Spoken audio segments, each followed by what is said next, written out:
Jelas nanti di pemerintahan baru ya Bang One.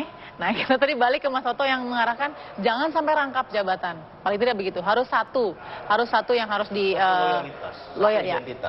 Gimana tuh kira-kira kabinet ke depan Mas Arya dengan kondisi yang sebenarnya ada yang seperti itu kan?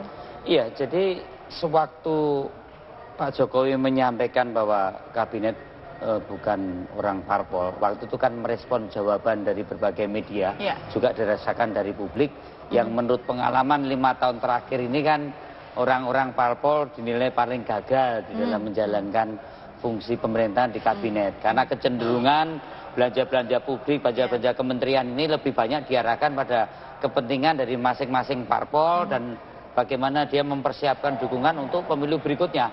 Ini kan sesuatu hal yang tidak bisa ditolak sebagai satu bahan melihat kondisi yang ada, kemudian mempresisi yang ke depan. Tapi fakta berikutnya kan Pak Jokowi juga menyampaikan bahwa kita juga bisa memikirkan yang penting bukan pejabat teras setinggi partai, tapi dari partai politik. Karena kita juga melihat bahwa di dalam partai politik kan pertama ada ideologi, kedua ada organisasi, dan ketiga ada pengurus partai politik. Kan?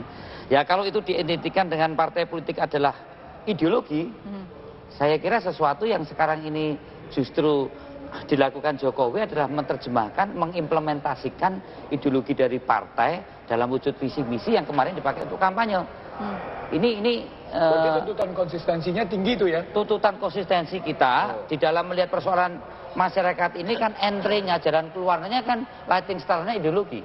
Ya kan? Ini tidak bisa dikatakan kita anti parpol. Karena ideologi yang melekat di partai politik itu menjadi guidance, menjadi lighting star bagi kinerja kabinet ke depan, kan begitu. Bahwa pernah ada tokoh-tokoh partai politik yang jadi kabinet berkinerja buruk, itu menjadi bagian evaluasi. Itu yang mau dibicarakan setelah tanggal 15 September besok, bahwa setelah melihat persoalan bangsa yang demikian kompleks, akan menentukan kriteria-kriteria orang yang bisa menyelesaikan secara kolektif kementerian itu seperti apa. Kemudian secara sektoral, orang-orang yang mempunyai kemampuan, kompetensi dengan ideologi dan bersih dan sebagainya, inilah yang akan dibicarakan. Jadi dikotomi antara partai atau bukan partai politik, saya kira itu menjadi bagian salah satu yang referensi untuk melihat sejarah partai politik 5 tahun, 10 tahun kemarin. Tapi Mas Arya setuju nggak tadi dikatakan bahwa ahli banyak yang berpolitik kok sekarang? Ya tadi dikatakan bahwa seorang ahli pun belum tentu dia ikut parpol, tapi ikut berpolitik. Ini pun juga harus dicermati. Dia mengatakan saya seorang profesional, tapi banyak kebijakannya bermuara pada kepentingan-kepentingan partai tertentu dan kelompok-kelompok tertentu. Ini bisa kita audit kebijakan-kebijakan yang ada. Misalnya saja dari bansos. Sebentar, jangan situ dulu. Setelah tadi dikatakan bahwa yang ahli kemudian bisa berpolitik yang mempengaruhi kebijakan, lah kalau dibandingin sama orang parpol, yang ini ahli, yang ini nggak ahli. Dan justru banyak juga. Saya mempunyai teman misalnya, dia seorang anggota partai, mungkin juga kader partai, mungkin juga pengurus partai, ya. Pada saat dia menduduki pejabat publik, ya, Pak Jokowi itu, ya kan, teman saya pengurus DPD PDI Perjuangan Jawa Tengah, ya. Tapi kebijakan-kebijakan Joko Widodo sulit untuk diatur, sulit untuk dipengaruhi hal yang menyangkut kepentingan-kepentingan partai atau kepentingan-kepentingan kelompok.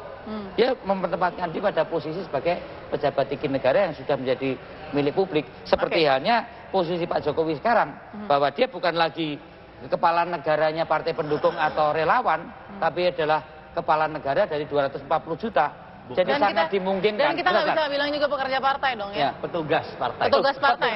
Bisa juga petugas dalam rangka menjalankan ideologi partai. Apa salahnya? Masuk nggak tuh? Petugas dalam rangka petugas partai dalam rangka menjalankan ideologi. Loh iya, saya ini petugas partai di legislatif dalam rangka menjalankan ideologi Pancasila di legislasi.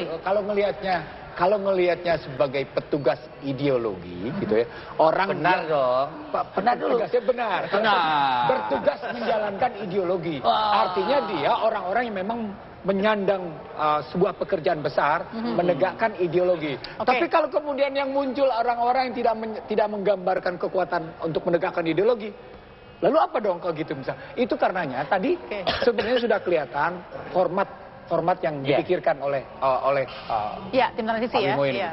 Apa itu yang format dipikirkan? Soal kriteria. Kriteria itu artinya sama dengan soal kita gunain ayakan. Ini ayakannya, ayakan halus, ayakan kasar, atau ayakan yang memang halus tapi kemudian yang diambil yang Ya nggak karu-karuan juga, itu kan soal ayakan. Oke. Ya, karena ayakannya juga ada Cak Nurdin Nursi ini juga ayak itu dengan dia. Cukup nggak kalau tadi penjelasan begini? Tadi banyak pengamat, banyak LSM sudah menjawab. Iya. Presiden terpilih sudah menjadi kepala negara. Betul. Dia bukan lagi menjadi petugas partai tertentu. Betul. Walaupun salah satu identitasnya tidak bisa lepas. Nanti dulu Mas Arya, sebelum protes begitu ya.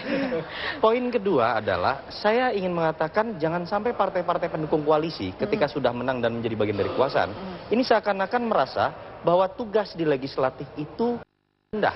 Artinya ketika berbicara terjemahan ideologi, ketika berbicara bagaimana mengedepankan apa yang menjadi nilai-nilai partai, ada dua rumah yang kemudian mereka bisa masuki. Satu rumah bernama eksekutif, satu bernama legislatif.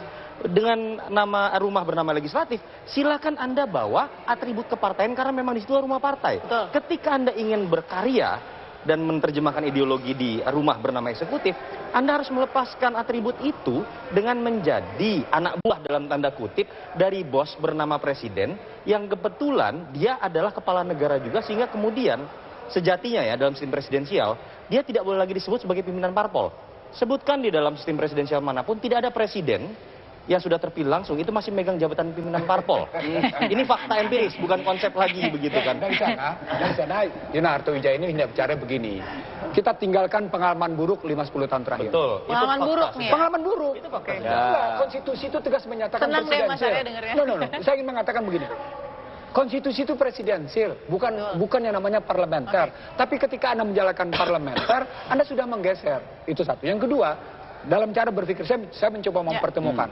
Kalau kita pertemukan cara berpikir Yunarto dan Bima, maka kata kuncinya sesungguhnya, kita tidak boleh mengambil orang yang dalam peranan itu punya peran ganda sekaligus konflik. Dalam istilah sosiologinya, multi role tapi sekaligus konflik of role. Dia punya peran ganda tapi conflicting di dalamnya. Itu nggak boleh terjadi. Nah, kalau itu tidak boleh terjadi, kembali lagi pada persoalan bagaimana kriteria yang dipakai oleh seorang Joko Widodo agar seorang Joko Widodo dengan anak buahnya tampil sebagai seorang negarawan. Itu kata Bagaimana kuncinya. dijawab Mas Arya, tapi nanti saat lagi tetap bersama kami.